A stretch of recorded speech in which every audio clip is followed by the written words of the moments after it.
Hello guys, how are you po? Kami po o Taylor. Si mama po better na. Thank you po sa mga prayers niyo. Yes, dear. Nagte-thank you tayo sa kanilang lahat. Thank you po sa inyo. Mabait po tayo. Bakit sila mabait? Kasi they love me and Diana po. They prayed for you po. Oh, yeah. Mabait sila, no? Mabait yung mga followers mo.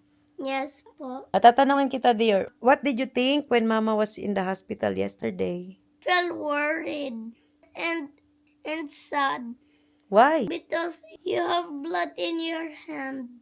Oh, yung sa ano yun, IV.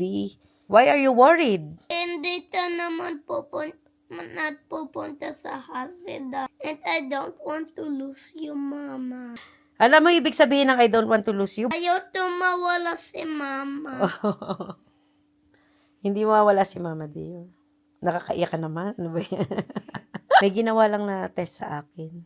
Wala naman akong sakit na Hindi naman mawawala si Mama. Are you gonna be okay pag wala si Mama? No po. How did you feel when you saw me lying on the hospital bed? I don't feel good. Bakit? I don't want to see you there. Oo. Sana hindi na tayo babalik doon, ano? Ito mawawala. Oo. Love tayo ni Jesus, Mama. Oo, love tayo ni Jesus. You have a beautiful heart, dear. Thank you. Yeah. Thank you, dear. You're welcome po. Yeah.